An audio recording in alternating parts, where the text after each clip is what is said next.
வணக்கம், எல்லாரும் எப்படி இருக்கீங்க? நான் ரொம்ப நல்லா இருக்கேன். தற்சார்பு வாழ்க்கை சேனலில் உங்கள் எல்லாரையும் சந்திக்கிறதுல மகிழ்ச்சி. நம்ம லைஃப்பில் நம்ம ஒரு சில விஷயங்கள் செய்யணும்னு நினைப்போம். ரொம்ப நார்மலாக பேசிக்கான விஷயங்கள் தான். இந்த மாதிரி ஒரு ஸ்கூலில் ஜாயின் பண்ணணும், இல்லை இந்த மாதிரி ஒரு காலேஜில் சீட் கிடைக்கணும், இப்படி ஒரு ஜாப் பண்ணணும், இல்லை பசங்களுக்கு கல்யாணம் பண்ணி வைக்கணும். இதெல்லாம் ரொம்ப பேசிக்கான விஷயங்கள் தானே. ஆனால் இந்த மாதிரி விஷயங்கள் செய்கிறதுக்கு கூட நிறைய தடைகள் வரலாம், நிறைய பிரச்சனைகள் ஏற்படலாம். என்னடா இது அப்படின்னு ஒரு போராட்டமாக இருக்கிற மாதிரி இருக்கும். அதாவது சின்ன சின்ன விஷயங்களாக இருந்தால் கூட அதுக்கு ஒரு சின்ன தடை வருது. ஸோ இந்த மாதிரி விஷயங்களுக்கு வேதாத்ரி மகரிஷி ஐயா அற்புதமான ஒரு 30 நாள் பயிற்சியை கொடுக்குறாங்க. ஸோ அதை பற்றி தான் இன்றைக்கி நம்ம பார்க்க போகிறோம்.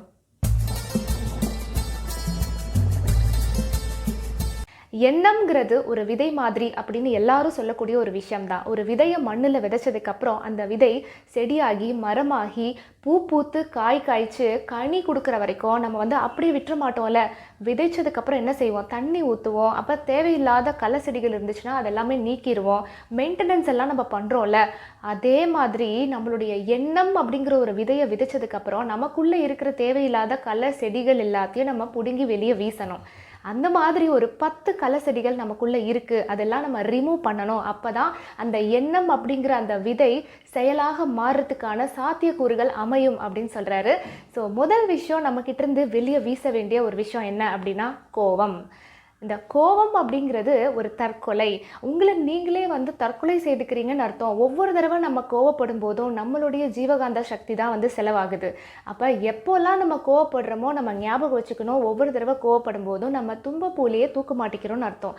அந்த மாதிரி நம்ம உடலை அதுவே வருத்திக்குது. தானும் வருத்தி மற்றவங்களே கஷ்டப்படுத்துகிற ஒரு விஷயம் என்ன அப்படின்னா இந்த கோபம் அப்படிங்கிறது. சரி, நிறைய பேர் கோவப்படும் போது பார்த்தீங்கன்னா அப்படியே அவங்க பேசுகிற வார்த்தைகள்லாம் காதுலேருந்து ரத்தம் வர மாதிரி பேசுவாங்க.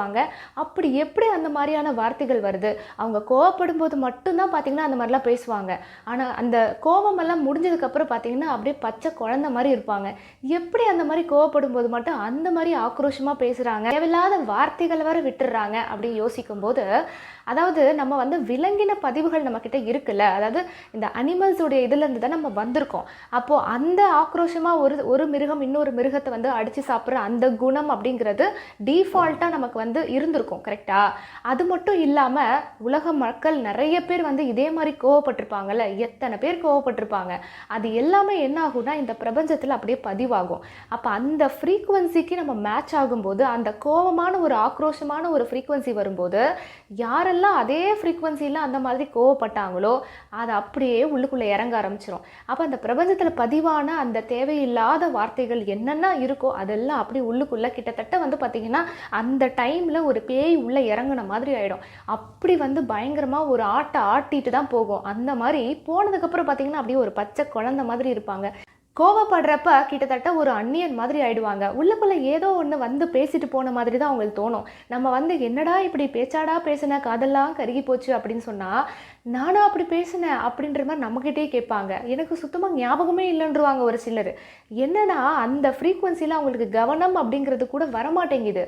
அந்த பேச்சு பேசிடுறாங்க. ஆனால் அதுக்கப்புறம் கூல் டவுன் ஆனதுக்கப்புறம் தான் நானா பேசினேன், நானா இந்த மாதிரி நடந்துக்கிட்டேன் அப்படின்ற மாதிரி ஒரு சூழ்நிலை ஏற்பட்டுருது. கோபம் அப்படிங்கிற ஒரு களை செடி நமக்குள்ளே இருந்தாலே போதுங்க. நம்ம தியானம் பண்ணாலும் சரி, நம்ம நல்ல பழக்க வழக்கங்கள் பழகிருந்தாலும் சரி, ஏன் நல்லவனாகவே இருந்தாலும் சரி, அதுக்கான ஒரு பலனை அந்த களை செடி கொடுக்கவே விடாது. களை செடி என்ன பண்ணும்? நல்ல மரத்துக்கு கொடுக்க வேண்டிய உரத்தையும் தண்ணியும் உறிஞ்சிக்கும். அந்த மாதிரி நம்மளுடைய நல்ல பலன்களை கொடுக்க வேண்டிய விஷயங்கள்லாம் நம்மக்கிட்ட இருந்தாலுமே இந்த கோபம் அப்படிங்கிற களை செடி அது எதையுமே கொடுக்க விடாமல் தடுத்துரும், ஒன்றும் இல்லாமல் பண்ணிடும்.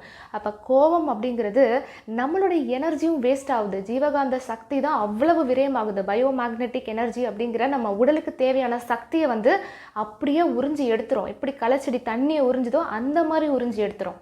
நம்ம கிட்ட இருந்து தூக்கி வெளியே வீச வேண்டிய அந்த முதல் களை செடியே அந்த கோபம் தான். அதனால தினமும் நைட்டு ஒரு 2 நிமிஷம் இதுக்காக டைம் ஸ்பெண்ட் பண்ணி, இன்னைக்கு ஃபுல்லாக நான் யார்கிட்டலாம் கோவப்பட்டனோ இனிமே அந்த நபர்கள்கிட்ட நான் கோவப்பட மாட்டேன், அவங்கக்கிட்ட ஒரு நல்ல இணக்கமான ஒரு உறவை நான் ஏற்படுத்திக்குவேன் அப்படின்னு ஒரு சங்கல்பம் எடுத்துக்கணும். அதாவது இந்த களை செடி அப்படிங்கிறது நம்ம ஒவ்வொரு தடவை கோவப்படும் போதும் அது அதிகமாகிட்டே போகுது. அப்போ பலன்கள் எல்லாத்தையும் அது எடுத்துருது. அப்போ தினமும் நம்ம சங்கல்பம் பண்ணணும், இனிமேல் யார்கிட்டையும் நான் கோவப்பட மாட்டேன் அப்படின்னு. 2வது வெறுப்புணர்ச்சி. கோவம்லாம் இல்ல. ஆனா வந்து அவங்கள பார்த்தாலே எனக்கு கடுப்பா இருக்கு, வெறுப்பா இருக்கு அப்படிங்கிற அந்த வெறுப்புணர்ச்சி அப்படிங்கிற ஒரு கலைசெடி. இது என்ன பண்ணும் அப்படின்னா, உள்ளுக்குள்ள நமக்கு கிடைக்க வேண்டிய நல்ல விஷயங்கள் எல்லாத்தையும் அது தடுத்துரும். அதாவது வேதாத்ரி மகரிஷி ஐயா சொல்றாங்க, நம்ம வாழ்நாள்ல நம்ம உயிரோட இருக்கிற வரைக்கும் ஒருத்தரை கூட நம்ம வந்து வெறுக்கவே கூடாது. சரி, எல்லாமே இறைவனுடைய ஒரு படைப்பு தானே. அவங்க வந்து ரொம்ப தப்பு பண்றாங்க, மோசமானவங்களா இருக்காங்க, எப்ப பாரு வந்து தீய விஷயங்கள் பண்ணிட்டு இருக்காங்க, இருந்துட்டு போட்டோம். நமக்கு அது பிடிக்கல அப்படின்னு நம்ம விலகி போயிடலாமோ தவிர, நம்ம வந்து அவங்க கிட்ட வெறுப்புணர்ச்சி வந்து காமிக்க தேவையில்லை. இந்த வெறுப்புணர்ச்சி அப்படிங்கிற இந்த ஒரு கலைசெடி நமக்குள்ள இருந்தா போதுங்க, அப்படி ஒரு தடையை ஏற்படுத்தும். நான் ரொம்ப சின்ன வயசுல இருக்கும்போது இதை வந்து அனுபவிச்சிருக்கேன். அதாவது நான் ஸ்கூல் படிக்கிற வயசுல ஒரு சில விஷயங்கள்லாம் நான் நல்லா பண்ணுவேன், எஃபோர்ட்லாம் நல்லா போடுவேன். அந்த சமயத்தில் பார்த்தீங்கன்னா, இந்த அக்கம் பக்கத்தில் இருக்கவங்கலாம் நான் பண்ணுற ஹார்ட் ஒர்க் எல்லாம் பார்த்துட்டு எப்போ பாரு என்னை வந்து வெறுப்பேற்றுவாங்க. அதாவது நீ வந்து இதை பண்ணிடுவ, அதை பண்ணிடுவேன்னு சொல்லிட்டு ரொம்ப என்னை வந்து உசுப்பேற்றுவாங்க. சரியா? அப்போ கண்டிப்பாக வந்து நான் வின் பண்ணிடுவேன்னு நினைப்பேன். ஆனால் வந்து அந்த எஃபோர்ட் வந்து எனக்கு போயிடும். சரியா? அந்த கஷ்டத்துலேயே நான் வந்துட்டு இருப்பேன். ஆனால் இந்த அக்கம் பக்கத்தில் இருக்கவங்க வேணும்னே என்னை வந்து கூப்பிட்டுச்சு, நீ அப்படி பண்ணியிருப்பியே, இப்படி பண்ணியிருப்பியே அப்படின்னு சொல்லிட்டு என்னை ரொம்ப வந்து ஹர்ட் பண்ணுற மாதிரி பேசிடுவாங்க. ஆனால் அந்த சமயத்தில் நான் வந்து அவங்களுக்கு ரிப்ளை கொடுக்க மாட்டேன், கோவப்படவும் மாட்டேன். ஆனால் வீட்டுக்குள்ளே வந்து ஒரு தபலா வாசிக்கும் பாருங்க, என்னையா உங்களுக்கெல்லாம் பிரச்சனை, இப்படி உசுப்பேத்தி சோழியை முடிச்சிட்டீங்க, இன்னும் உங்களுக்கு என்னதான் பாக்கி இருக்குது அப்படிங்கிற மாதிரி உள்ளுக்குள்ளே வந்து அப்படி ஒரு வெறுப்பு இருக்குங்க.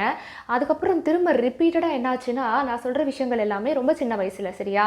அப்படி ரிப்பீட்டடாக வந்து இந்த வெறுப்புங்கிறது வர ஆரம்பிச்சு ஒரு கட்டத்தில் எனக்கு ஒரு கற்பனை வருது. என்ன அப்படின்னா, மலை உச்சியில் போய் உட்காந்துக்கணும், எவன் மூஞ்சிலையும் முழிக்கவே கூடாது, எவனை பார்த்தாலே எனக்கு பிடிக்கவே இல்லை அப்படின்ற ஒரு வெறுப்புணர்ச்சி எந்த வயசில் வருது? 14, 15 வயசில் வருது. அதெல்லாம் என்ன வயசு? அப்படி ஒரு வயசில் அப்படி ஒரு வெறுப்பு வருது. கண்டினியூஸாக வந்து பார்த்திங்கன்னா எனக்கு அப்படி ஒரு வெறுப்பு வரும். யார்கிட்டையும் வந்து பேசுவேன், எனக்கு மூஞ்சில் முழிக்கவே எனக்கு பிடிக்கலடா அப்படிங்கிற மாதிரி இருக்கும். வந்து கொஞ்சம் மெச்சூரிட்டி இல்லாத ஒரு வயசு. அதுக்கப்புறம் கொஞ்சம் கொஞ்சம் நான் வந்து மெச்சூர் ஆனதுக்கு அப்புறமா நிறைய வேதாத்ரி மகரிஷி ஐயாவுடைய இந்த இன்ட்ராஸ்பெக்ஷன் அகத்தாய்வு பயிற்சிகள் எல்லாம் வந்து பண்ண ஆரம்பிச்சு, அதுக்கப்புறம் வந்து நம்ம ப்ரொஃபஷனே பேசுறது அப்படிங்கிற மாதிரி ஆயிடுச்சு. நிறைய இன்ட்ராக்ஷன் பண்ணுறது, கம்யூனிகேஷன் பண்ணுறது அப்படிங்கிற மாதிரி அப்படியே மாறிச்சு. இப்போ இந்த அட் ப்ரெசென்ட் வந்து ஓடவும் முடியாது, ஒளியவும் முடியாது அப்படிங்கிற மாதிரி எல்லாம் சேஞ்சஸ் ஆகிடுச்சு. பட் எதுக்காக சொல்கிறேன் அப்படின்னா, இந்த வெறுப்புணர்ச்சி அப்படிங்கிற ஒரு விஷயம் இருக்கும்போது எவ்வளவு தடைகளை நான் வந்து சந்தித்தேன், எவ்வளவு பிரச்சனைகள் வந்துச்சு அப்படிங்கிறது ஒரு கலைசெடி தான். ஆனால் ஒவ்வொரு தடவை அந்த வெறுப்புணர்ச்சி வரும்போதும் உள்ளுக்குள்ளே நம்மளை வந்து அப்படி அந்த ஜீவகாந்த சக்தியை வந்து விரயம் பண்ணோம். அதே சமயத்தில் நிறைய நமக்கு வந்து தடைகள் ஏற்பட்டுக்கிட்டே தான் இருக்கும். ஸோ நமக்குள்ளே இருந்து தூக்கி வீச வேண்டிய அந்த 2வது கலைசெடி வெறுப்புணர்ச்சி உங்களுக்கு இருந்துச்சு அப்படின்னா இப்போவே ஸ்டார்ட் பண்ணுங்க. 30 நாள் டைம் எடுத்துக்கோங்க. டெய்லி இனிமேல் நான் யார் யார் மேலெல்லாம் நான் அந்த வெறுப்புணர்ச்சியை காமிச்சேன், அவங்க கெட்டவங்களாகவே இருந்துட்டு போட்டோம், நம்ம வாழ்க்கையவே கெடுத்தவங்களாக கூட இருந்துட்டு போட்டோம், போயிட்டு போகுது, தொலைஞ்சு போகுதுன்னு விட்டுருங்க. அந்த 30 நாள் டைம் எடுத்துட்டு இனிமே அவங்க கிட்ட நான் வந்து அந்த வெறுப்புணர்ச்சியை காமிக்க மாட்டேன் அப்படின்னு ஒரு சங்கல்பத்தை எடுத்துட்டு கலசடியை தூக்கி வீசிடுங்க. உள்ளுக்குள்ளே அப்படியே க்ளீன் பண்ணிடுங்க. அவ்வளோதான். 3வது அவமதிப்பு, இன்சல்டேஷன். அதாவது ஒரு சிலர் பேசுகிறதே வந்து பார்த்திங்கன்னா ரொம்ப அவமதிப்பாக பேசுகிற மாதிரி இருக்கும். நீயா அப்படிங்கிற மாதிரி, அதாவது உனக்கு போய் இப்படி ஒரு நல்ல வேலை கிடைச்சிச்சா, இல்லை நீ இவ்வளோ நல்லா இருக்கியா அப்படிங்கிற மாதிரி ஒரு அவமதிப்பாக பேசுகிற விஷயங்கள். ஸோ இந்த மாதிரி ஒரு கேரக்டர் இருந்துச்சு அப்படின்னா அதை வந்து மாற்றிக்கோங்க. அதுவும் உங்களுக்கு வந்து பார்த்திங்கன்னா மிகப்பெரிய ஒரு தடையை ஏற்படுத்தும். அப்படி ஒரு கலசடி உள்ளே இருந்துச்சுன்னா தூக்கி அப்படியே வீசிடுங்க. 4வது அதிகார போதை. நம்ம நல்ல பொசிஷனில் இருக்கிறோன்னு வச்சுக்கோங்களேன், அதை விட கொஞ்சம் கீழே இருக்கிறவங்கள பார்த்து கொஞ்சம் கூட மரியாதை கொடுக்காம அவங்கள வந்து அவமதிக்கிறது, இந்த மாதிரி விஷயங்கள் அவங்க கேரக்டர்ஸ் இருந்துச்சு அப்படின்னா அதுவும் கண்டிப்பாக வந்து எந்த ஒரு செயல்கள் செய்தாலுமே அதுக்கு ஒரு தடை ஏற்படும். நம்ம நினச்ச சின்ன சின்ன விஷயங்கள் கூட நடக்காமல் போகிறதுக்கு இந்த அதிகார போதை அப்படிங்கிற ஒரு கேரக்டர் இருந்துச்சு அப்படின்னாலே போதும். ஸோ 30 நாள் இதுக்கும் வந்து அதே மாதிரி பயிற்சி தான். உங்களுக்கு வந்து இந்த மாதிரி ஒரு கேரக்டர் இருந்துச்சு அப்படின்னா இனிமே அந்த மாதிரி ஒரு விஷயம் நான் செய்யக்கூடாது அப்படின்னு ஒரு சங்கல்பம் வந்து எடுத்துக்கணும். 5வது அவசியமற்ற பயம். அதாவது எல்லாத்துக்கும் பயப்படுறது. ஒரு செயலை தொடங்குறதுக்கு முன்னாடியே தேவையில்லாத கற்பனை, இப்படி ஆயிடுமோ, அப்படி ஆயிடுமோ, இது நடந்துருமோ, அது நடந்துருமோ அப்படின்னு ஒரு அவசியமே இல்லாத ஒரு பய உணர்ச்சி இருந்துச்சு அப்படின்னா கூட நம்ம எந்த செயலை செய்தாலுமே அது வந்து தடங்களாகவே தான் இருக்கும். அது வெற்றி அடைகிறதுக்கான ஒரு வாய்ப்புகள் அப்படிங்கிறதே குறைஞ்சிரும். அடுத்தது 6வது வஞ்சம். அதாவது இந்த கோபம் அப்படிங்கிறத வெளிப்படுத்தாமல் அப்படியே அதை வந்து தேக்கி வச்சு ஒரு நாள் சந்தர்ப்பம் பார்த்து அடிக்கிறது, அதுதான் வந்து வஞ்சம் அப்படின்னு சொல்கிறோம். அதாவது கோவமாச்சு நம்ம வந்து அப்போவே காமிச்சிடுறோம், அதுவே அந்நியன் மாதிரி பயங்கரமாக நமக்கு வந்து ஒரு உள்ளுக்குள்ளே பேய் இறங்கிட்டு போன மாதிரி இருக்கும். ஆனால் இந்த வஞ்சம் அப்படிங்கிறது என்னன்னா, அந்த அந்நியன் அப்படிங்கிற கேரக்டர் அப்படியே ஒளிச்சு வச்சு ஒரு டைம் பார்த்து அடிக்கிறது, அதுதான் வந்து வஞ்சம் அப்படிங்கிறது. அந்த குணம் இருந்துச்சு அப்படின்னா கூட கண்டிப்பாக நமக்கு வந்து நல்லதே நடக்காது. உள்ளுக்குள்ளே அவ்வளவு கலசெடிகள் முளைக்கும். ஒவ்வொரு தடவை இந்த மாதிரி நம்ம கட்டி வைக்கிறோம் பாருங்கள் அந்த கோவத்தை, அந்த டியூரேஷன் ஃபுல்லாகவே நம்மளுடைய ஜீவகாந்த சக்தி அப்படியே உறிஞ்சிரும். இப்போ டைம் பார்த்து நீங்கள் வந்து அந்த வஞ்சத்தை தீர்க்கிறீங்க அப்படின்னா நம்ம உடலை தான் அது வந்து பாதிக்கும். 7வது பொறாமை. அதாவது வேதாத்ரி மகரிஷி ஐயா சொல்கிறாங்க, பொறாமை அப்படிங்கிறது பொறுக்க முடியாமை. அதாவது ஒரு சிலர் நல்ல ஒரு உயர்வு நிலையில் இருக்காங்க, நல்லா இருக்காங்க அப்படின்னா அதை பார்த்து நம்ம வந்து அந்த பொறுக்க முடியலை, அதுதான் வந்து பார்த்திங்கன்னா பொறாமை அப்படிங்கிற ஒரு எண்ணம். அந்த பொறாமை குணம் இருந்துச்சுன்னா அதுவும் மிகப்பெரிய ஒரு தடையை ஏற்படுத்தும். அப்படி ஒரு கலசெடிகளை வந்து முளைக்க ஆரம்பிக்கும். அப்போது இந்த 30 நாள் பயிற்சியில் நீங்கள் வந்து யார் மேலெல்லாம் வந்து பொறாமப்படுறீங்களோ அதை அப்படியே மாற்றணும். நாமளும் அந்த மாதிரி ஒரு நல்ல ஒரு நிலைக்கு வரணும், உயர்வான ஒரு நிலைக்கு வரணும் அப்படிங்கிற ஒரு எண்ணம் இருக்கலாம். ஆனால் இப்படி இருக்காங்களே அப்படி நம்ம வந்து ஒரு பொறாமையாக ஒரு பொறுக்க முடியாத ஒரு குணத்தோடு இருந்தோம்னா அது மிகப்பெரிய ஒரு தடையை ஏற்படுத்தும். அப்படி ஒரு கலசெடிகளை உள்ளுக்குள்ளே வந்து முளைக்க வைக்கும். அப்படி இருந்துச்சுன்னா உடனே தூக்கி அதை வீசிருங்க, அப்போ தான் நமக்கு வந்து நல்லது நடக்கும். 8வது பேராசை. அதாவது ஏதாச்சும் ஒரு ஆசைப்பட்டுட்டு அதுக்கு எந்த ஒரு வேலையும் செய்யாமல் அதுக்கான ஒரு சூழ்நிலை இருக்கா, இல்லை என்ன பண்ணிகிட்டு இருக்கோம், எதையுமே இல்லாமல் சும்மா பகல் கனவு மட்டுமே கண்டுக்கிட்டு அப்படியே ஒரு பேராசையிலே சுற்றிக்கிட்டு இருக்கிறது.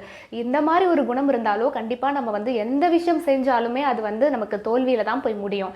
9வது தற்பெருமை. அதாவது எந்த குவாலிட்டிஸும் இல்லைன்னா கூட அவங்களே அடிச்சு விடுவாங்க, நான் இப்படி நான் அப்படி அப்படின்னு அவங்களே தன்னைத்தானே அந்த பெருமை வந்து பேசிக்குவாங்க. அந்த குணமும் வந்து தேவையில்லை அப்படின்னு வேதாத்ரி மகரிஷி ஐயா வந்து சொல்கிறாரு. இந்த மாதிரி ஒரு தற்பெருமை குணம் இருந்துச்சுன்னா அதையும் நீங்கள் இந்த 30 நாள் பயிற்சியில் அந்த கலசெடியை தூக்கி வெளியே வீசிடுங்க. 10வது ஒழுக்கம் மீறிய காம நோக்கம். அதாவது தேவையில்லாமல் அந்த காம நோக்கத்தோட ஒழுக்கம் மீறி ஒரு சில செயல்களில் வந்து ஈடுபடக்கூடாது. அந்த எண்ணம் அப்படிங்கிறதே வரவே கூடாது. அப்படி இருந்துச்சு அப்படின்னா அதுவும் ஒரு மிகப்பெரிய ஒரு கலசெடியாக இருக்கும். அது உங்களுக்கு எந்த விதத்துலேயும் வந்து நல்லதே கொடுக்காது.